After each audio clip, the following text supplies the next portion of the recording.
What's up everybody, we're back with another raid guide, and today we're taking a look at Za'qul on Mythic difficulty. I'll be going over most of the mechanics, how to deal with them, and our overall tactic for this fight. For this encounter you want 2 tanks, 4 healers, and 14 DPS. Multi-daughters are great for this encounter, Shadow Priest being the best of them, tons of targets and tons of haste, but more on that soon. So with that said, let's check out what's new on Mythic. First out is the Crushing Grasp, the oh-so-friendly tentacles. Well, on Mythic there's 3 of them instead of 1. They will always spawn in a row going counterclockwise, so you'll see 1 portal spawn, then 1 to the left of it, then 1 more to the left of that before they start smacking down. So my rule of thumb for dodging was if they spawn to the right of me, I run counterclockwise to catch up with them. If they spawn to the left of me, I run clockwise to catch up with them. And if they spawn center on the opposite side, I run clockwise. Hopefully that makes sense. Either way, it takes some time getting used to, and it's probably what you'll wipe to the most, so I recommend really focusing early on dodging them correctly. Can you pretend to be a snake when you're calling out tentacles? And next out is post 50%, so phase 4. Talisra, who pulls the raid out of the Fear Realm at 50%, now falls victim to the whispers of the old gods, meaning her portal that you could use to get in and out of realms is no longer there. We instead have to use the horrific Summoner's Fear Gate in order to get to the Fear Realm and back. And lastly, we have the Psychotic Split, also in phase 4. Za'qul splits himself across multiple realms, creating mirror versions that channel energy into Za'qul. When the cast is complete, it deals around 3.1 million shadow damage to enemies in all realms.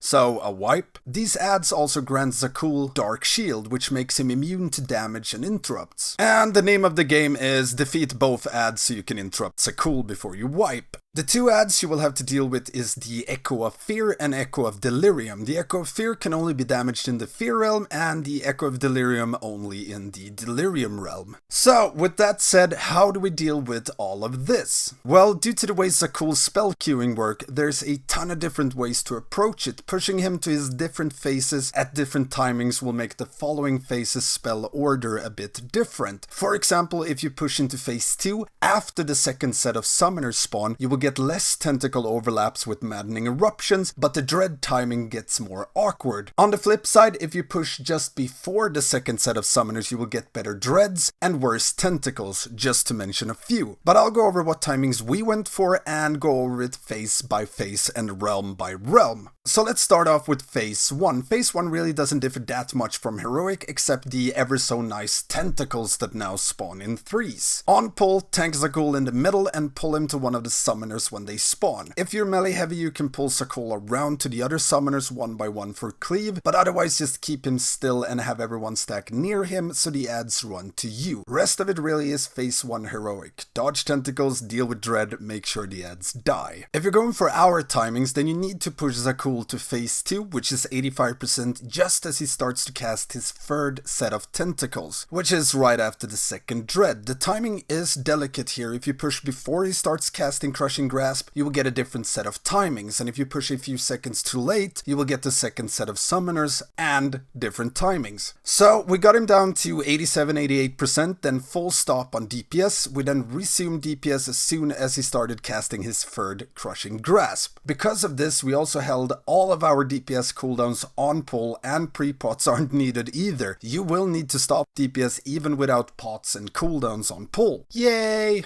Anyways, next out is phase 2, which really isn't a phase, just a prequel to phase 3 with no real specific timings to it. You want to push into phase 3 around 15 to 10 seconds before the second maddening eruption, and that's about it. In phase 3, there's not much new from heroic, however, there's a few timings and overlaps that are a bit annoying to deal with, but we'll split up phase 3 in Fear Realm and Delirium Realm. Starting off with the Fear Realm, phase 3 Fear Realm is pretty much all about tank and boss movement. For DPS and healers, it's pretty much don't drop Manifest Nightmare patches all over the place and don't get tickled by the tentacles. At the start of phase 3, send down 3 players to the Delirium realm, then move the boss and raid into the middle of the room, wait for the dread, then move the boss to the new maddening eruption. This one will overlap with Tentacle, and it is a real piece of work from time to time. You need to keep Za'qul in the maddening eruption and make sure to not get knocked away or killed by the tentacles. Sometimes the Blessed Lords of RNG are with you, and sometimes it's a harsh mistress. If they spawn right on top of the eruption, it's easy to just stand in between 2 of the tentacles, but if they spawn on the opposite side, dodging them becomes a lot more annoying, and it's fair to say I've been tickled by a fair share of tentacles during this overlap. If you just want to power through it, you can have both tanks pop very big cooldowns and externals, so that if they get hit, they should survive. To make this overlap even more fun, you will also get your second Delirium during all of this. It doesn't time out during the tentacles, you don't need to dodge and soak them at the same time at least. However, the tank that pulls Za'qul into the eruption needs to aim it into a good position while dodging tentacles, so keep that in mind. However, as soon as Za'qul starts casting Delirium, tanks are free to move, since he will stand still during this cast. So you can, for example, do like my co-tank did here and she torpedo to safety as soon as he starts casting. The reason he dies is cause I didn't. Shame on me. Following this, not much more happens, and you want to push into phase 4 before the third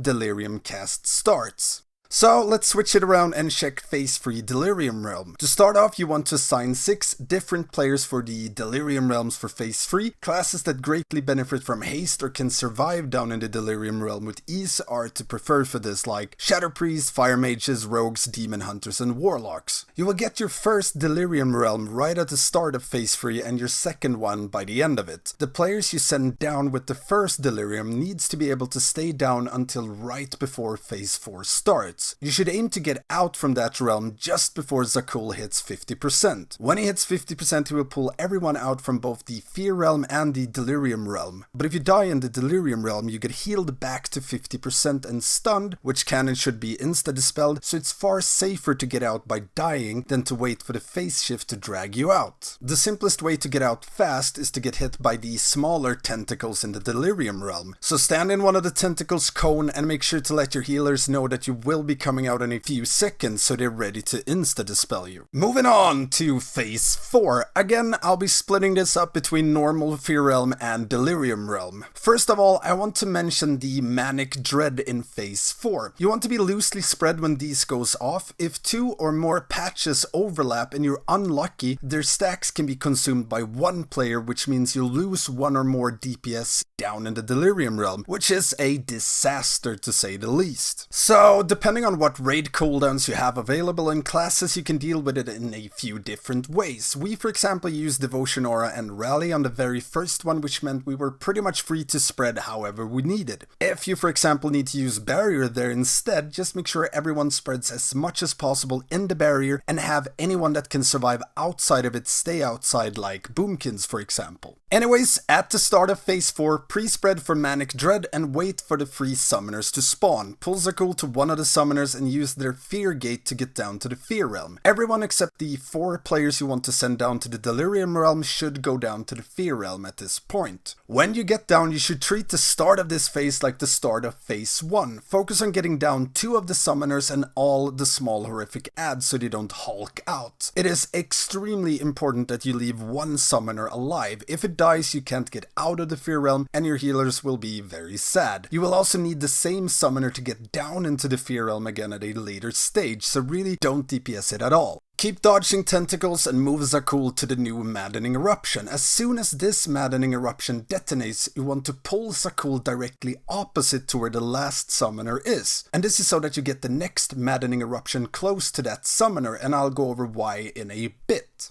Shortly after this, you get your first Psychotic Split, and here's where the fun starts. Both of these adds needs to die before their channel is completed, or it's a insta-wipe. You also can't DPS Za'qul during it, so Fear Realm DPS should focus on small adds and the Echo of Fear. It should die without any issues. The Delirium DPS should go all out on the Echo of Delirium and ignore everything else. This will be your big DPS check during this encounter, since you only have 4 people down in the Delirium realm. Following this, directly after you've defeated both the Fear and Delirium ads, Za'qul will use his next Manic Dread. And again, you want to stay loosely spread for this so you don't miss out on a Delirium DPS. Following this, you will have some important timings to keep in mind. You want to stay in the Fear realm until Za'qul spawns his second set of summoners in phase 4. If no one is up in the normal realm, they simply won't spawn. So you wait for the summoner timer Dark Passage, then everyone leaves the Fear realm. It's very important to keep in mind that players that are in the Delirium realm can't leave until after this has happened either, as they may not be able to get down to the Fear realm in time and you'll end up with new summoners. You will also have a maddening eruption that will erupt a few seconds after you leave the Fear realm, and this is why we made sure to tank Za'qul on the opposite side of the last summoner. So when you need to get out from the Fear realm, Za'qul is already in position for the eruption and there's no risk of missing it. After this, stay out in the normal realm until your Hysteria stacks have dropped and everyone except the new Delirium people enter the Fear realm again. When everyone is down, make sure to nuke down the last summoner so his cast doesn't go off. And following this, it's pretty much rinse repeat. You will get a new set of tentacles, maddening eruption, and your second psychotic split, which you deal with in the same way as the previous one. As soon as you defeat the second set of psychotic split adds, the boss should fall over very easy. So let's switch to the Delirium realm and what timings you need to keep in mind for this. For the Delirium realm, it's all about being able to nuke down the Echo of Delirium consistently, as well as staying in long enough for the second summoner spawn to happen in the normal realm. So first of all, plan both your defensive and offensive cooldowns accordingly. You will be able to use Bloodlust for one set of the ads, so keep that in mind. Our DPS used Lust and Pot for the second set of Delirium ads. When you go down into the Delirium realm will greatly impact when you need to get out,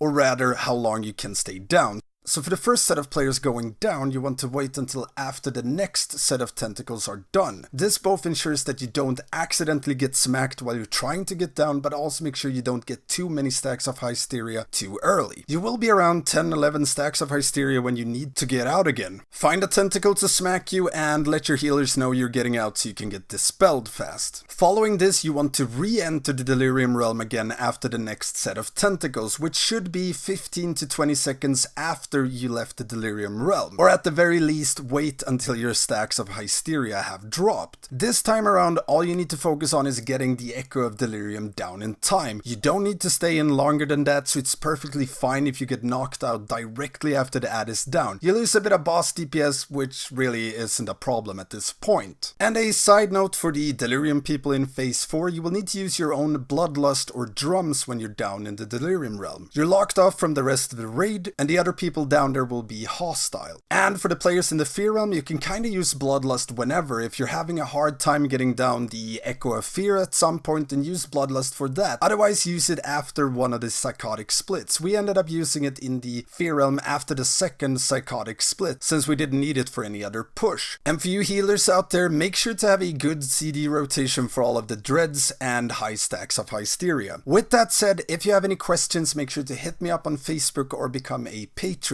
As a Patreon, you will get access to my Discord where you find all of our healing notes, weak auras, and it's the fastest way to get a hold of me if you need any help during your progression. On that note, I also want to give a huge shout out to all of my Patreons. I really appreciate the support. It's really awesome to see it grow into a tiny community, and even more awesome to see all of you guys help each other out with different issues that you face during your progression. And as always, if you like this video, hit that subscribe button, leave me a like, and ring that notification bell. Thank you all for watching, and I will see you next time.